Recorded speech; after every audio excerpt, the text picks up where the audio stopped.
start. Our second show in the this evening, thank you, is a show that I'm not so sure it was heard in this area, but it was on the air only about 1 year. One of the reasons was Monty Woolley, who was the star, of course. It is rumored that he hated doing radio. So this show actually isn't too far-fetched from what he actually felt. But I always thought he was a Brit from England, and he wasn't. He was born in New York, and that's where he's buried now, too. He was born in 1888. And he had a lot of very famous friends, Cole Porter being one of them, very good friend. He attended Harvard. Thank you. And later, he was a assistant professor at Yale, teaching drama, among other things. Wonder why. His beard and hands are impressed in the concrete at Grauman's Chinese Theater. I mean, I can see the hand imprints, I can't see the beard imprints, good Lord. He died of a heart ailment at the age of 74, and did appear on a lot of radio shows as a guest, but even so, he much preferred the stage. He made his first famous, really, appearance in The Man Who Came to Dinner. I don't know if you remember that. We did that once as a radio show also. A man who breaks his leg and stays with the family forever, even though he wasn't particularly appreciated.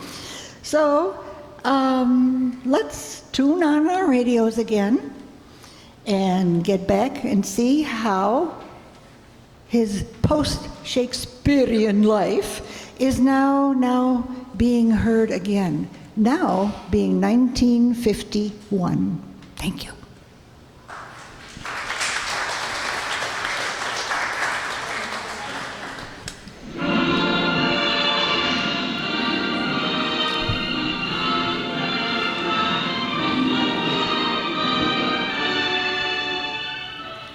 The National Broadcasting Company presents Transcribed, The Magnificent Montague, starring Monty Woolley.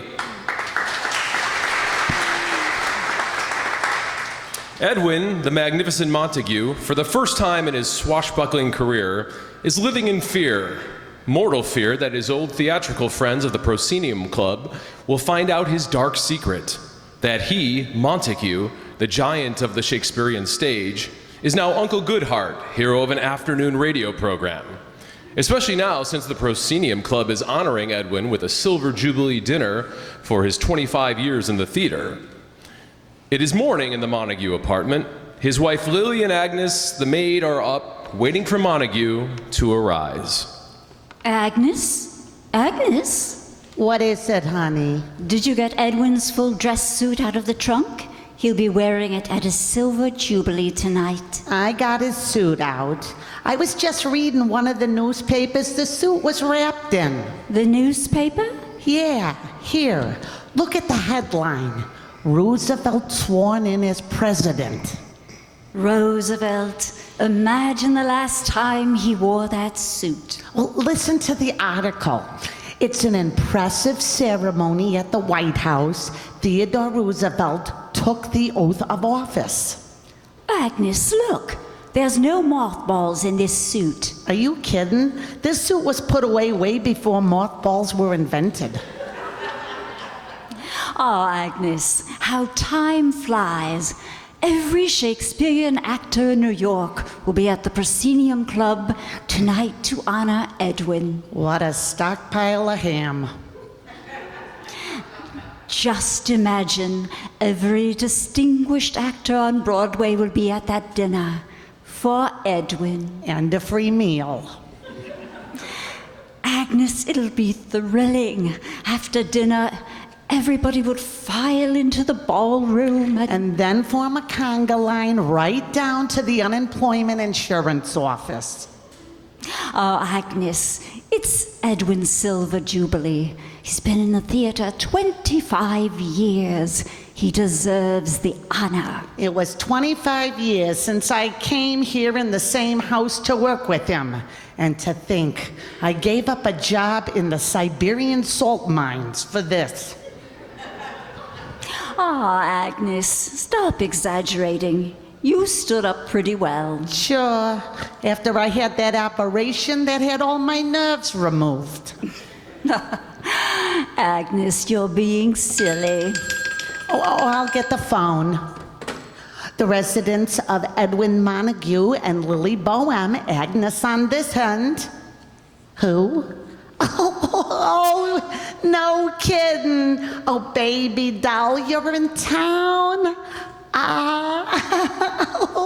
Oh, stop that. Oh, please. Oh, all right, here.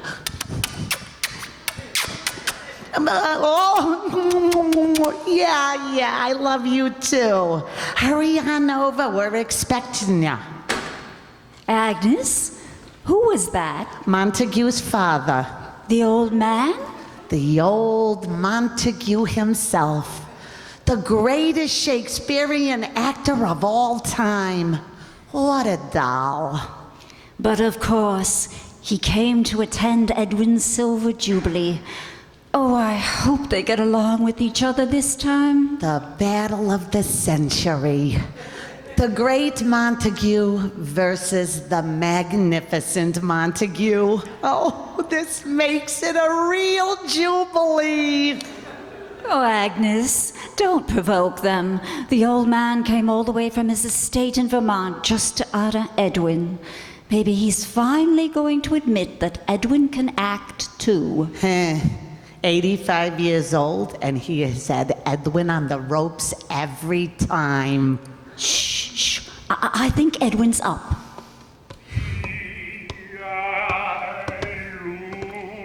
There it is, the call of the wild goose. Agnes! Oh, good morning, darling.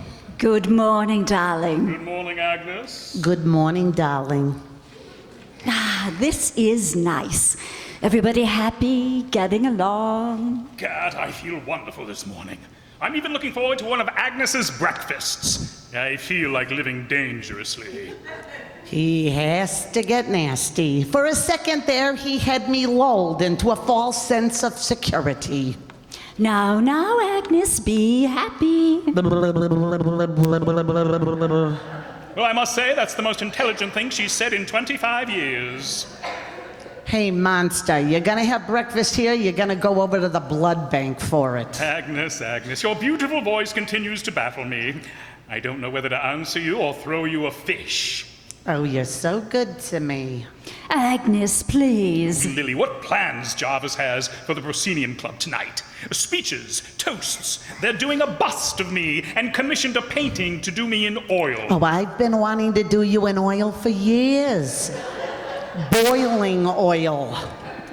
You're lovely, Agnes, with those curlers in your hair. What are you trying to do? Attract a moose? Edwin, not today. Drink your coffee. There. Good. You can hardly taste the arsenic. Edwin, I have a big surprise for you. Guess who's in town? Your father. Oh, I knew he'd do it. He just can't see me having any success without stealing the spotlight from me. Now, Edwin, he's your father. He only comes out of retirement to make my life miserable for me. All my life it's been, oh, Edwin Montague was great in Hamlet, but you should have seen his father do it. Plays he wasn't even in, they still said, you should have seen his father do it. Edwin, that's all past. Now he's here to honor you. He wouldn't take any of the spotlight away from you. He wouldn't. Lily, my father would steal a bow from an animal act. Oh, Edwin. No, Lily, he's just jealous of my great success in the theater. Jealous? Cyril Montague jealous? Edwin, your father is history. The greatest Shakespearean actor this country has ever known. You see, Lily, he's not even in the house yet, and I'm suddenly a nothing. Lily, if he'd only realized that I'm a grown man, a great actor, he still thinks I'm some amateur who needs acting lessons. Edwin, realize this. Your father, in his old age, came all the way to New York just to be present when they honor you on your silver jubilee. Lily, he's my father. I know him better than anyone else. I don't trust him. Now, Edwin, I just know that finally the two of you are going to get... Oh, that's your father. Agnes? I'll get the door. Oh, welcome, Mr. Montague. Agnes! Come here, you lovely wench. Give me a kiss. Let me go, let me go. Wow, he pinched me. Really? Glad to get more luscious each year. Hello, Dad. Kiss me, you little devil. Ooh, watch yourself, honey, he's a pincher. Excuse me. May I interrupt this orgy long enough to say hello to my father? Hello, Sonny. Ah, Father, to think you came all the way to New York just Oh,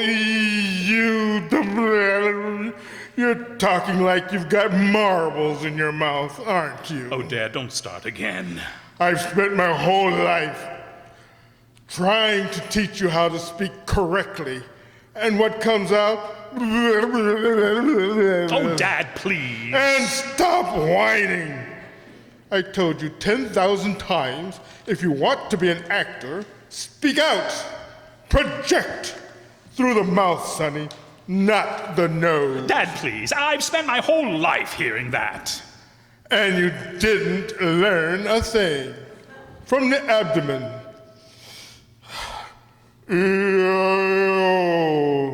Thus. See if you can get all the way.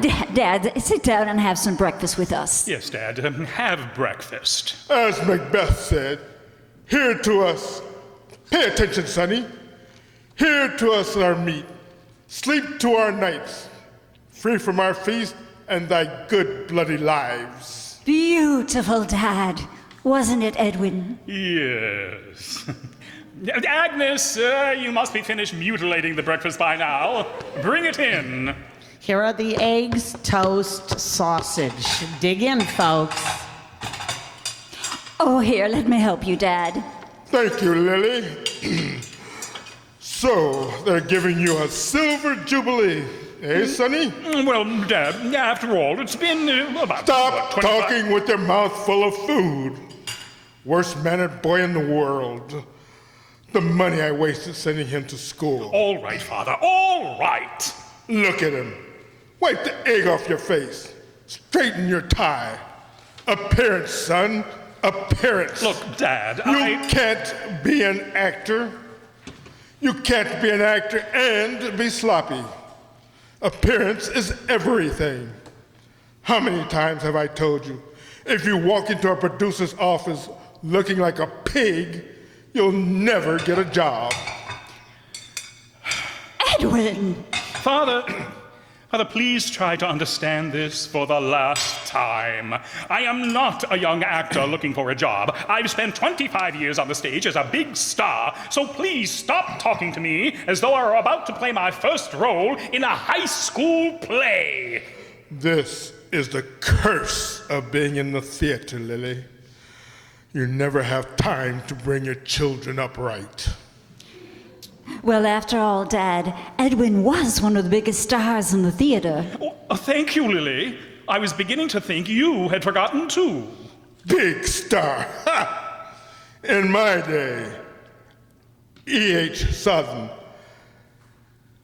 Edwin Booth were great stars. We were giants in our days. Edwin Booth, your godfather, Sonny. David Warfield and me, Cyril Montague. Now, Dad, you weren't the only great actor. Please, Edwin, I didn't come here to argue. You know I'm proud of you. Well, Coming from you, thanks. I never denied it. Sonny, you've gone about as far as a man could go without talent. Oh, how I love this man. Well, I'm not going to sit here and listen to this. Oh, Edwin, stay here. Oh, Lily, I'll never forgive myself. I should have sent him to dental school. Dental school? It's this tooth that hurts, Doc. Father, I'm not a baby. I'm a grown man. I'm 43 years old. 43? Why, Quiet, Edwin, Lily. Every year you push him up, I go with him. What a family. Oh, now let's talk. We've got so many things to talk about. Jarvis, the president of the Proscenium Club, is coming up here to discuss final plans for Edwin's Jubilee. Jarvis? That little scamp? Why, he was one of my pages when I did King Richard III. Now, there's a boy who made a name for himself in the theater. Jarvis? Oh, Dad, Jarvis always played second lead to me. I was the star. I know, Sonny. It was my name that did it for you. Lily, what'll I do? Dad, stop badgering Edwin. Oh, I'll get the door. Oh, it's Jarvis. Agnes, is he here? I'm here, Jarvis, old friend. I meant your father, Mr. Cyril. Has he arrived yet? How did you know? Jarvis, my lad. Oh, it's the master. Jarvis, stop slobbering and get off your knees. Rise, Jarvis. I still remember Edwin and I with you in Hamlet, scene 2. Let's do it. And now, Laertes, what's the news with you? You told us of some suit. What is it, Laertes? My great lord, your leave and favor to return to France to show my duty in your coronation. Have you your father's leave? What says Polonius? He hath a large run from medieval... Oh, Mr. Marbles in the mouth, ruining the scene as he always did. I ruined the scene. I ruined the scene. Edwin! No, Lily, I've got to tell him. You, father, ruined those scenes for me. You were always afraid of... afraid what I would outshine you. Edwin, go to your room. I ruined the scene. In my New York debut in Macbeth, playing opposite you in the middle of one of my big scenes, you held a shield in front of my face. Not in front of Jarvis. Yes, and in Hamlet, when I came running down the staircase with the news of Ophelia's death, it was loving father who tripped me. I wound up in the orchestra's pit. Edwin, little boys should be seen and not heard. Away with this false pretense. Father, the play is over. Let's face facts. I was the greater star than you ever were. Edwin! Edwin Montague, your father was the master. Forgive him, Mr. Cyril. You see, Jarvis, little minds, little people. Edwin Montague, apologize to your father. Dad, I don't know. I don't know what got into me. I felt it for some time. I'm sorry. That's all right, son. I said the same thing to my father when he stepped on my toga as I was exiting in Julius Caesar. Well, Father, I'm really thrilled that you came to be with me tonight. Jarvis, are the plans all ready? Oh, yes. Thank heavens your father's telegram had arrived in time. My father's telegram. Yes, we had time to change everything. Changed everything about my silver jubilee. Montague, it's going to be a golden jubilee. Golden? Yes, in the nick of time, your father let us know that this was his 50th year in the theater. Tonight, Montague, we're celebrating his golden jubilee. Oh, no. No, I won't stand for it. This was supposed to be my silver jubilee. Edwin! Stop that whining. How could you think of celebrating when it's the master's golden jubilee? God, Jarvis, would you please go? But Montague... Go, faithful Jarvis. I go. Good night, sweet prince. Now look, Sonny, if the Proscenium Club changes its mind... Take him away. Take him away. Now look, my little My son. own flesh and blood.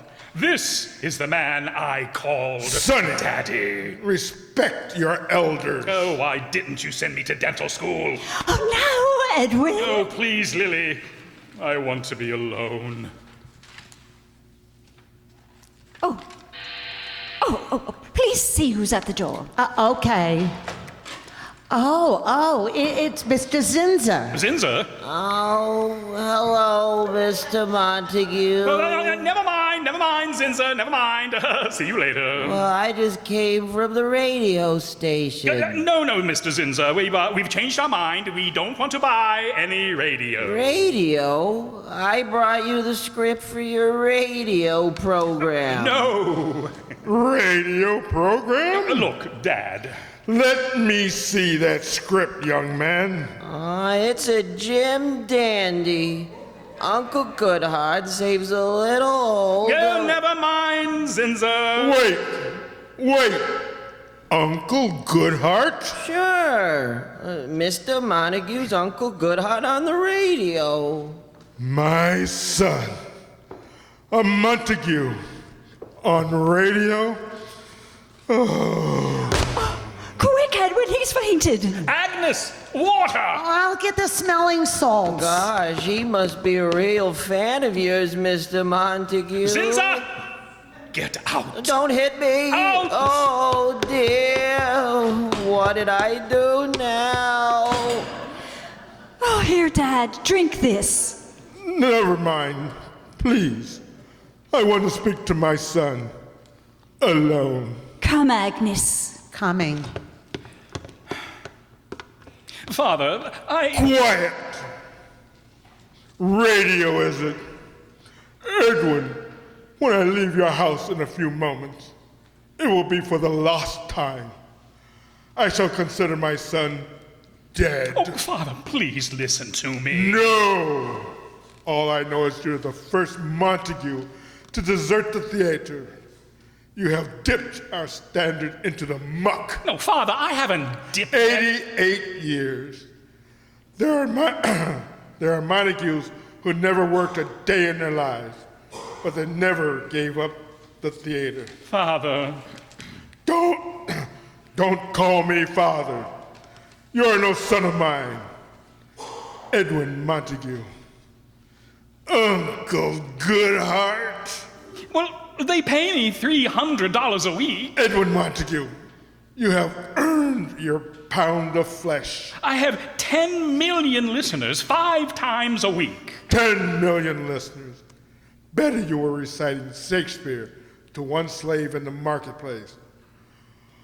Oh, how this will blot ever be erased from the door of the house of Montague. Well, no one in the theater knows it's me, Edwin Montague. But I know you're Uncle Goodhart, the first to drop the name of Montague. The first? Well, what about you? Those escapades in Paris, London, Budapest, Atlantic City?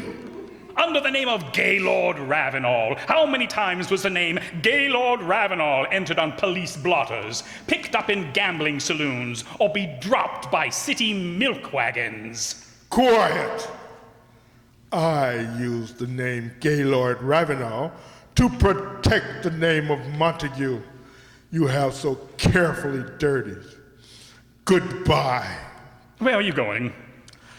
To go have a black band sewn on my sleeve. Oh, Dad. And when I stand up to be honored tonight at the Proscenium Club, I will have to say, gentlemen, you honor a man who has sired a renegade and a traitor to the theater. Father, you won't. You wouldn't tell. I must. Oh, Edwin, how quickly you forgot the words of Polonius to his son. Father, don't. This, above all, to thine own self be true. And it must follow as the night the day. Thou canst not then be false to any man. Oh, Father. Father, I've been a fool. I'm going to give up the radio program. Blood will tell. You are a Montague. Oh, what a relief. No longer to live under the shadow of shame. I'm going to that radio station for the last broadcast as Uncle Goodhart, and then I'm free. Free! Go, my son.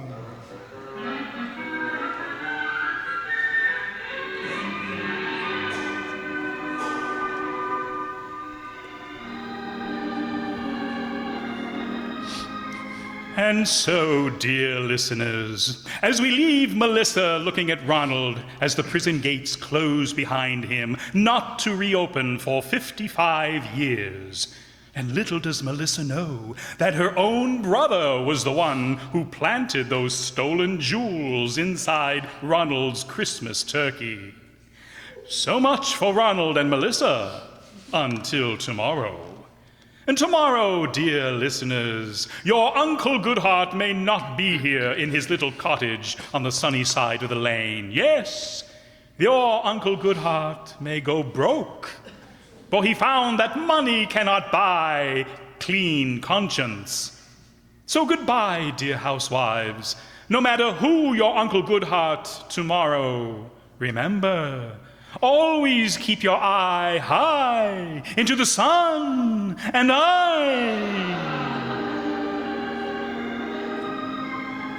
So ends another episode of Uncle Goodhart, brought to you by Shalimar Soap. And here is Uncle Goodhart with his thought for the day. If an old, hungry actor comes to your door and asks for a piece of pie, don't turn him away or call your dog. Who knows? It may be I.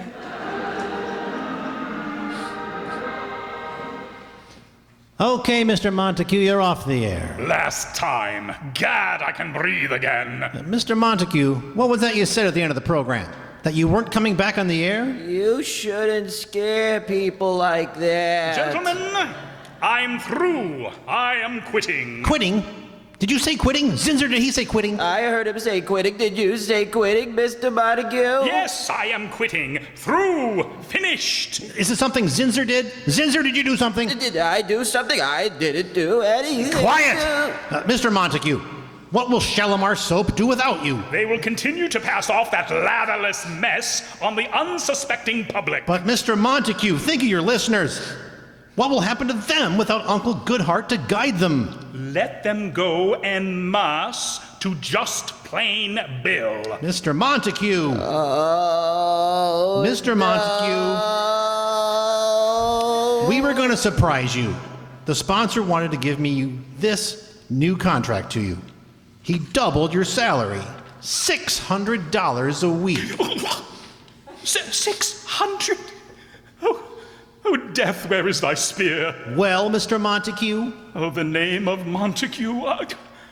$600 a week. Please, you gotta stay, Mr. Montague. Think of your sponsor. Think of your listeners. Think of Ronald and Melissa. Oh, gentlemen, I'm only thinking of one thing.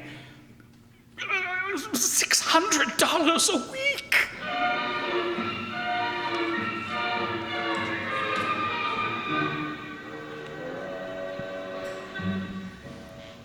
Agnes, are you sure that's what they said at the radio station when you called? That's it. They said he left over 3 hours ago mumbling something. What could have happened to him? He has to dress for Dad's golden jubilee. Oh, that must be Edwin. Come in. Oh, it's you, Dad. Yes, it is. Spent all afternoon wanting to go to a theater to see a play. Nothing to see. Young pups like Maurice Evans, John Gielgud, Cedric Hardwick. Gad, the theater's become a refuge for chorus boys. Where's Sonny? I'm worried. He should have been home hours ago. Oh, come in. Oh, it's him. Thank heavens. Hello, Edwin. Hello, 600. Hello, Lily. Agnes. Dad. Well, Edwin, you come to me with clean hands, son? Well, Father... Did you quit, my boy? Not exactly. My boy is dead. No, Father. I was tempted by money. I couldn't tell them. They will be here any minute. I asked them to come here for an answer. I've been walking around all day thinking of the answer. And that answer, my son? No. I'm through with radio. I remain true to my heritage, the theater. My son has come back to me. I have not taught him in vain. Oh, that's Springer and Zinza, the men from the radio. Radio? I should have to leave the room. I may become violent when I come face to face with the beasts that have corrupted my boy. Come, Dad. We'll wait in the den. Now come in! Aha, Mr. Montague. Hiya, Mr. Montague. 600 and... Hello, Springer. Zinzer. Well, here we are, Mr. Montague. Have you decided? Yes. Gentlemen, I'm quitting. That's final. Well, I guess that's that. Yep. Well, it was a lot of fun, Mr. Montague. Haha, sure. Well, let's go, Zinzer. No, wait, gentlemen. You don't seem to be too upset. I hope you understand. I'm quitting. I'm not going to be Uncle Goodhart. You'll be stuck with no Uncle Goodhart. Mr. Montague, the greatest stroke of luck hit us. We have a new Uncle Goodhart. Yes? Just the right voice, the right age. Perfect. Yes? And confidentially, we've already signed him to a contract. He's working for only $400 a week. And who is this new paragon of radio? What was his name again, Zinzer? Gaylord Ravenel. Oh, no! Oh, I can still hear his words. This above all to thine own self be true. Father. Well, my son, have you recovered your honor? Removed the blemish from our name? Yes, Father dear. Good boy. Now let us dress for my golden jubilee. You're presenting me, you know. Oh, yes, Father. I can hardly wait for that breathtaking moment. I can't wait to say, ladies and gentlemen, faithful friends of the theater, may I present my father, Uncle Goodhart. What happened? What's wrong? Nothing at all. You wouldn't do that to your own father, your own flesh and blood. Whatever it is, he will. Very well. I'll tear up the contract. Is that what you want? And a promise in writing. In writing? Notarized. A promise that you will never mention the fact that you know that I am and always will be the original Uncle Goodhart. Very well. Thank you, Daddy dear. Edwin, what is all this? Oh, nothing, Lily. When I think what my father almost did to me... It's your own fault, son. My own fault? Yes. No matter how many times I tried to teach you, you just will not remember the golden rule of the theater. Never turn your back to another actor, especially if it's your own father. That's my pop.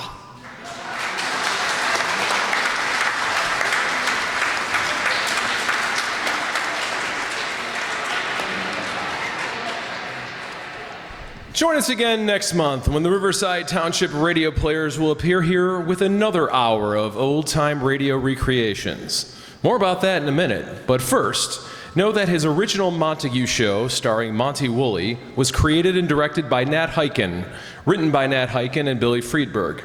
Included in the original show were Ann Seymour, Pert Kelton, and Art Carney, Johnny Gibson, John Griggs, and Gavin Gordon. Jack Ward at the organ. 3 chimes mean good times on NBC.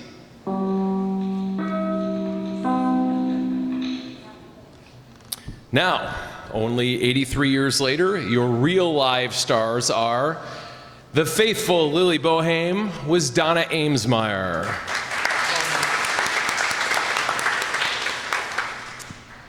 The lovely dear Agnes was Allison Byhun.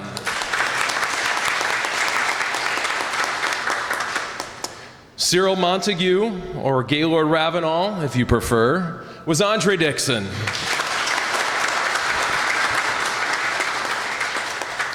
The adoring Jarvis was Brad Zuro.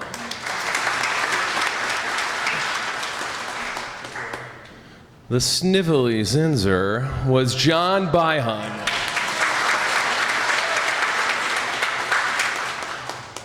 And Springer was Marty McNulty.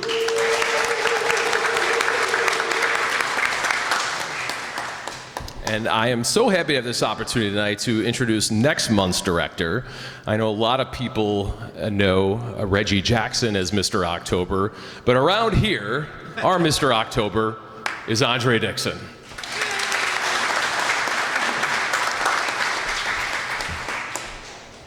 Thank you. I hope my voice is better next month. First,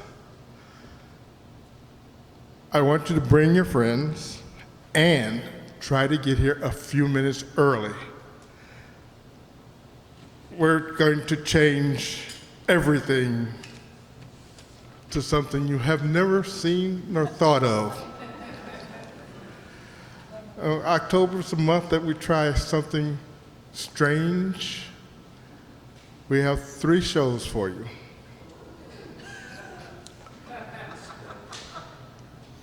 The Dark was a lights out movie, program. 5-minute mystery and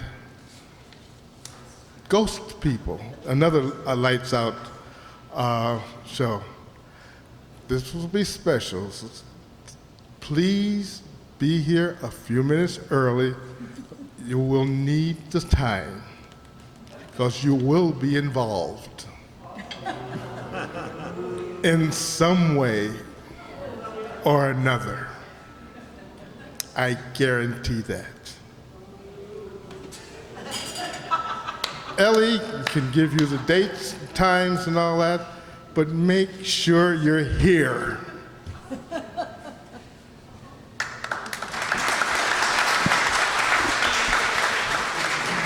Thank you, Andre, I think.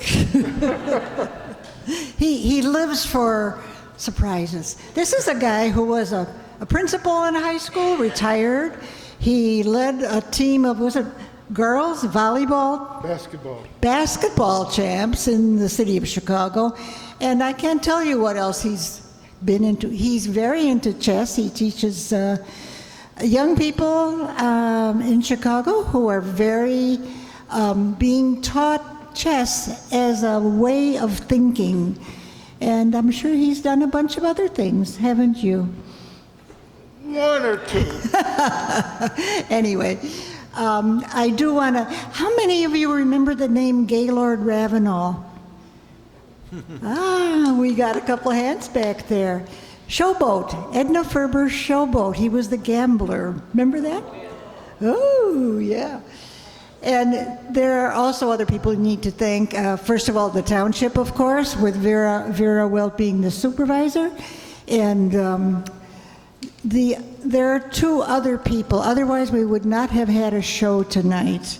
First of all, yes, I would volunteer to be director, not knowing that my computer system, entire computer system, printers and all, went kaput.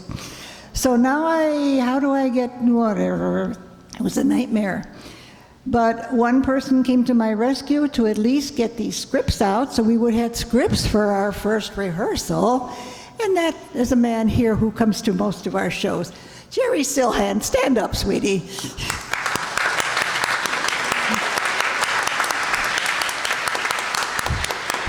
He asked me not to do that, but I never do what I'm told. And we have another person here. I don't know if you've noticed, but Lorenzo, our cameraman, couldn't be here tonight for unforeseen circumstances. And because we gave the announcer jobs to John Gelsomino here, who normally runs the board, and of course he was running up and down, running the camera, he needed help. And guess who? We have another McNulty here, Paul McNulty.